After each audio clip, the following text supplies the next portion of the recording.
Boa noite.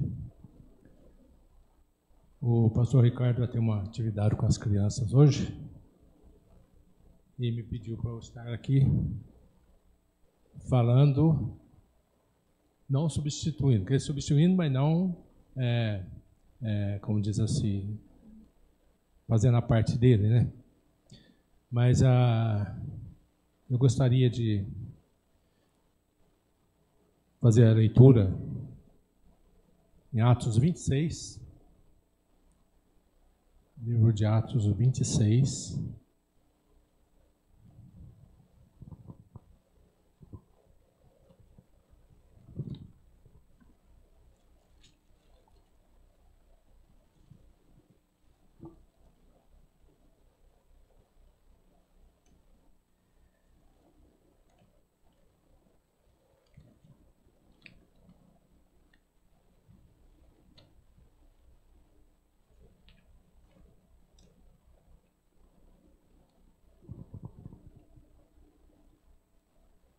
Do versículo 24 ao 32.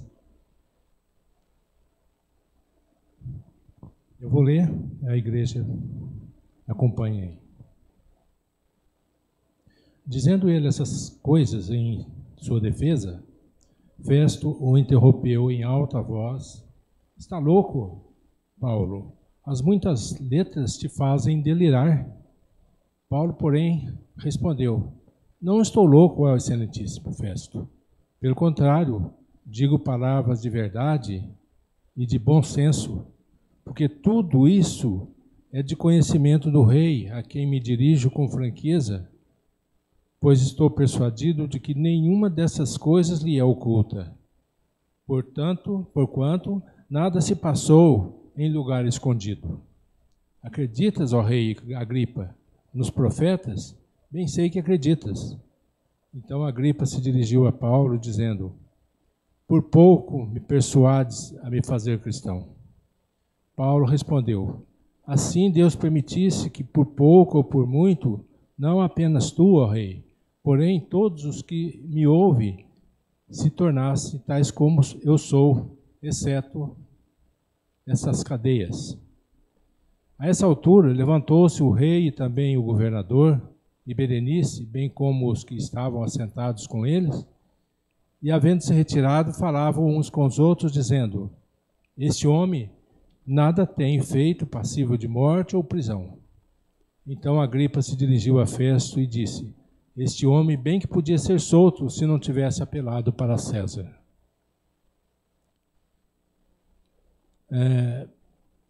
Quando a gente lê as cartas de Paulo, ou algum estudo, ou comentários, nós percebemos algumas características de Paulo, algumas qualidades, né?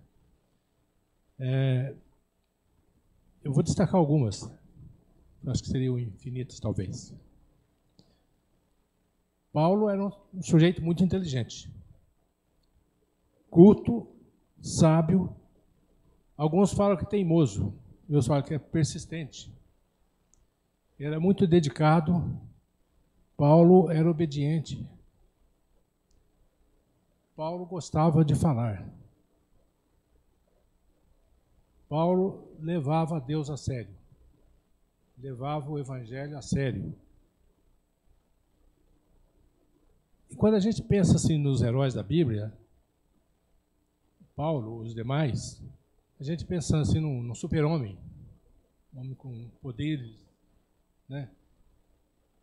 Esquecemos que são homens que foram homens comuns, homens que tiveram suas vontades, tiveram seus desejos, passaram dores, homens comuns na sua época. Os detalhes que alguns eram dedicados, né? Mas, no caso de Paulo, que tornou-se líder, até porque pelas qualidades que foi lido aqui e outras mais. Então pensamos, mas Paulo é diferente. Mas é diferente porque tinha essas qualidades que todos nós podemos ter também. Mas para a gente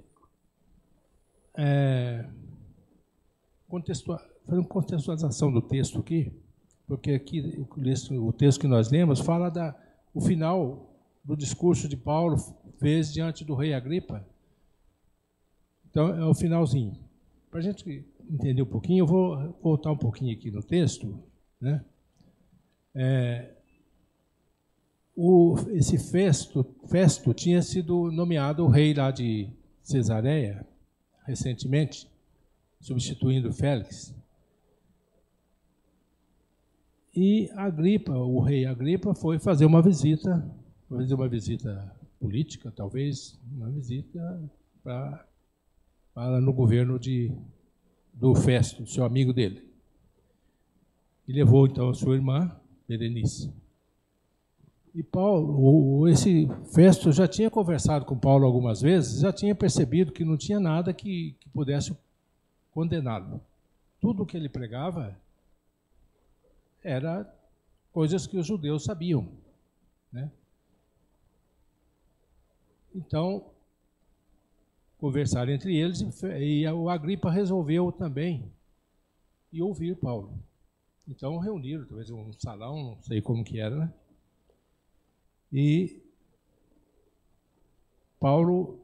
chamaram Paulo para fazer sua defesa. E o rei Agripa disse logo no começo, então pode falar, Paulo. Eu acho que é tudo que Paulo queria, falar. E Paulo começa então a fazer seu discurso, falando que desde criança ele obedecia às leis de Moisés, pertenceu a uma religião do fariseu, que era uma religião muito radical, foi perseguidor dos cristãos, prendeu muitos cristãos, e que tudo o que ele fazia estava cumprindo as leis. E agora está preso lá há 2 anos. 2 anos preso. E ele vai fazendo o discurso e contando. Depois, como aconteceu a conversão dele na estrada de Damasco, quando apareceu uma luz forte, eles caíram do cavalo e houve uma voz, Jesus falou com ele. Não só porque me persegues, mas deu uma ordem para ele, que ele fosse o pregador dos gentios. E ele aceitou isso como uma ordem. E ele diz lá em 1 Coríntios 9, que ele pesava sobre ele a obrigação de pregar o Evangelho. E ele diz, ai de mim se não pregar o Evangelho. Então, Paulo era um sujeito focado e tinha um propósito. O propósito dele era de pregar o Evangelho toda e qualquer situação. Bom, e ele estava então ali fazendo a sua defesa.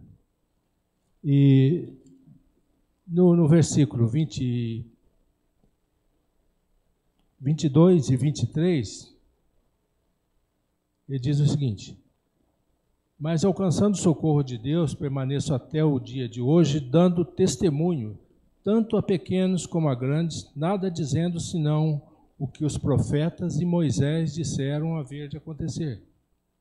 Isto é, que Cristo devia padecer e, sendo o primeiro da ressurreição dos mortos, anunciaria a luz aos povos e aos gentios. Por isso, Paulo estava sendo preso, condenado à morte, porque estava anunciando que Moisés pregava, estava anunciando a ressurreição. Inclusive, Paulo, ele pergunta lá, você acha que Deus não teria poder para ressuscitar uma pessoa? Né? Então, aí, Festo levanta gritando lá, você está ficando louco, Paulo? As muitas letras te fazem delirar.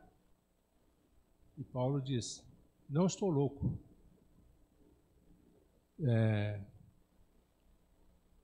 Pelo contrário, digo palavras de verdade e de bom senso. Né? E fala que tudo isso era conhecimento dele. E quando ele é chamado de louco, lembrei de uma história. A Rosa Caetano não está aqui, né? Saiu. Mas tinha um cântico, não vou falar que antigamente, né, porque eu participei, mas alguns anos atrás, que dizia o seguinte: eu andando pela rua, gritaram aleluia, e eu dei glória a Deus. Disseram que eu sou louco, mas pensando um pouco, louco eu quero ser por Jesus. A Rosa não está aqui, mas ela participou disso como testemunha. Então, infelizmente, hoje na rua já não sabe mais quem é cristão, quem é crente, quem não é crente, está tudo mais ou menos igual, infelizmente. E Paulo, então, depois desses gritos de festo, ele diz, como diz Paulo, é inteligente, sabia aproveitar as oportunidades, né? Porque tudo isso é de conhecimento do rei, a quem me dirijo com franqueza, pois estou persuadido de que nenhuma dessas coisas lhe é oculta, porquanto nada se passou em algum lugar escondido.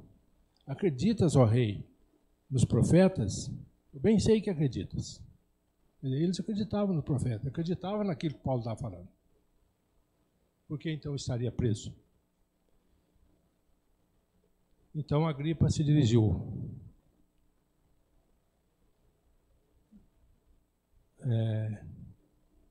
Por pouco persuades a me tornar cristão.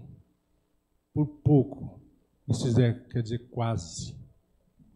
Quase. Quase. Lá em Campestre, né, Paulo?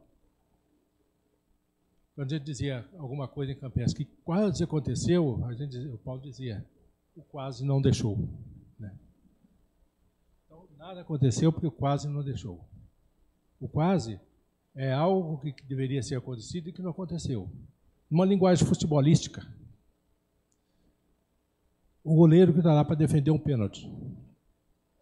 O outro chuta a bola, ele não defende. Fala, quase defendi. O que aconteceu? Levou um gol. Por outro lado, o artilheiro que ia chutar a bola, chutou e errou. Quase que marquei um gol. Não marcou, errou. O estudante, quase passei de ano. Ui, levou uma bomba. Então, quase, o escritor Luiz Fernando Veríssimo diz o seguinte: pior que a convicção do não e a dúvida do talvez é a desilusão do quase. Festo, aliás, Agripa quase aceitou. Mas eu pensando comigo aqui, não está na Bíblia, tal. Ele estava ali para julgar um preso, para ouvir um preso, defesa. Muitos judeus estavam ali condenando aquele preso. Como que seria se ele aceitasse o que Paulo estava pregando? Ele teria que dar muitas explicações. Eu acho que muita coisa que aconteceria na vida dele, na vida do reinado dele, se ele tivesse aceito essa pregação de Paulo. Então tinha muita coisa que talvez pesou ali para que ele não decidisse. E não aceitou. E eu queria fazer um paralelo lá no Novo Testamento, em Lucas, não precisa ler, não. Quer dizer, não precisa abrir a Bíblia, não. Lucas 18 vai falar de um jovem que chegou para Jesus e disse: bom mestre, que farei para herdar a vida eterna? Jesus respondeu: por que me chamas bom? Ninguém é bom senão um que é Deus. Sabes os mandamentos? Não adulterarás, não matarás, não furtarás, não dirás falso testemunho. Honra teu pai e tua mãe. Replicou-lhe o jovem: Tudo isso eu tenho feito desde minha mocidade. Ouvindo, Jesus disse-lhe: uma coisa ainda te falta, vende tudo que você tem, dá aos pobres e terás um tesouro nos céus. Depois vem e segue. Mais um que quase aceitou. Quase. Eu fico pensando na situação desse jovem também. Fala que um jovem muito rico, tinha muitas propriedades, com certeza muitos amigos, muitas festas. Já pensou quanta explicação que ele teria que dar também lá para as pessoas, amigos deles, que ele tivesse vendido tudo para seguir Jesus? Seria um transtorno na vida dele, não é verdade? Eu acho que o pastor Ricardo, há pouco tempo, disse aqui que para ser cristão é muito difícil.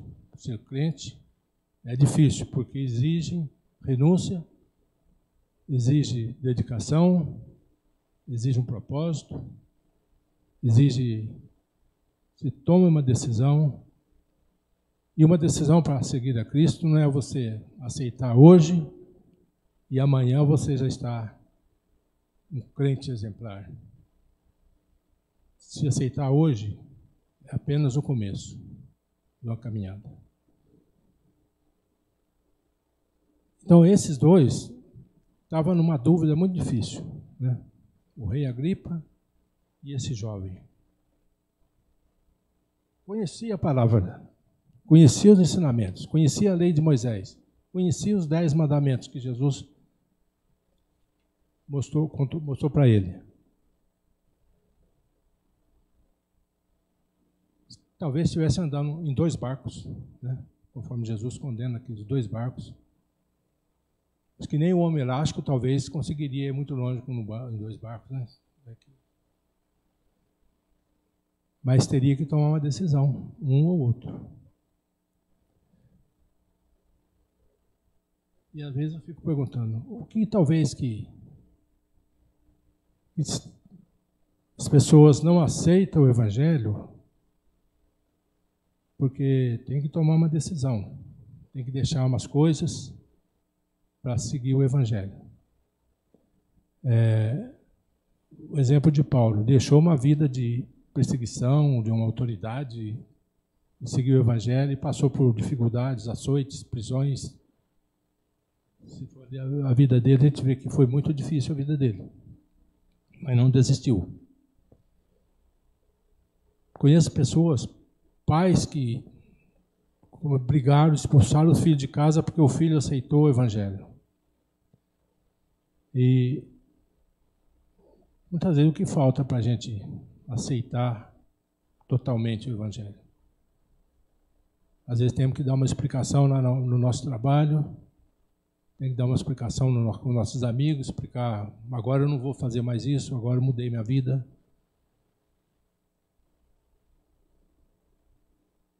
Seguir o Evangelho, tem que tomar uma decisão. Deixar muitas coisas para fazer uma coisa que é muito melhor.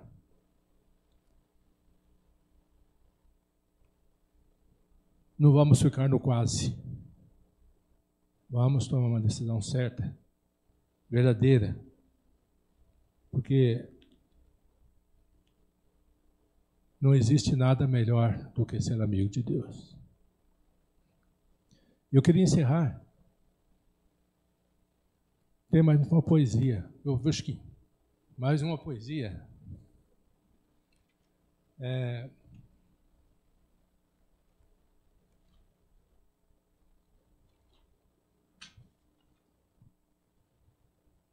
Essa poesia tem um nome em aramaico. Aramaico é a língua que Jesus falava. É uma língua que está extinta. E não sei quem é o autor. Mas é Yeshua HaMashiach, que quer dizer Jesus Cristo, o Messias. Yeshua HaMashiach. Vamos repetir? Yeshua HaMashiach, Jesus Cristo, o Messias. Vamos de novo? Yeshua HaMashiach. Jesus Cristo, o Messias. Em aramaico. Está vendo como é que é fácil em aramaico? Todo mundo já aprendeu? Yeshua HaMashiach. Eu não sou muito fluente em aramaico. É assim mesmo, né, pastor? A pronúncia está certa? Enquanto é só uma rima, vamos manter a calma. Louco, esta noite pedirão a tua alma. Viveu de qualquer jeito, nunca ligou para Deus. Deixou os planos deles para viver os teus. Passou a vida inteira adiando a decisão. Sempre tinha uma desculpa, negando a salvação. Alguém te convidando e você dizendo não. Quis deixar para outro dia, essa foi a sua opção. Acabou aquele tempo e ele batendo no portão, agora a coisa mudou. Jesus virá como ladrão. Ninguém é inocente, todos ouviram falar. O profeta anunciava, Jesus Cristo vai voltar, Jesus Cristo vai voltar. E aquele dia, o dia do julgamento, quando o grande livro se abrir, e se seu nome não tiver escrito, você não vai subir. 2000 anos se passaram, deixamos de acreditar que Jesus virá nas nuvens e a trombeta vai soar. O céu irá se abrir e a trombeta vai soar. E aqueles que confessarem, ele também o confessará. Mas aqueles que o negarem, ele também o negará. Hoje você pode negar, desprezar, rejeitar. Mas quando o grande dia chegar, todo o joelho se dobrará, toda a língua confessará, e todas as tribos, povos, raças e nações confessarão naquele dia o nome que é sobre todo nome, Yeshua HaMashiach, Jesus Cristo, o Messias. A raiz de Davi, o Cordeiro de Deus, é Jesus de Nazaré. A rosa de Saron, o cabeça da igreja, o autor da nossa fé. O sol da justiça, a estrela da manhã, a raiz de Jessé, o todo-poderoso, filho de Davi, o filho de Yahvé. É o libertador, é a ressurreição, Deus conosco, Emanuel. É a luz desse mundo, é a verdade, é a vida, é o caminho para o céu. Ele é o pão vivo, a água da vida, o juiz de Israel. Ele é maravilhoso, Senhor dos senhores, ele é o Rei dos reis, o Rei dos judeus, Deus forte, conselheiro, Deus todo-poderoso. Ele é o Verbo de Deus. Ele é a porta das ovelhas, o bom pastor. Ele é o leão da tribo de Judá, o Nazareno, o Messias, a rocha fiel. Ele é a pedra angular.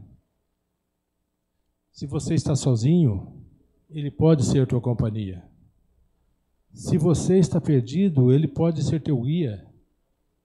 Então clame, exalte esse nome, glorifique esse nome, Yeshua HaMashiach, Jesus Cristo, o Messias. Que Deus nos abençoe.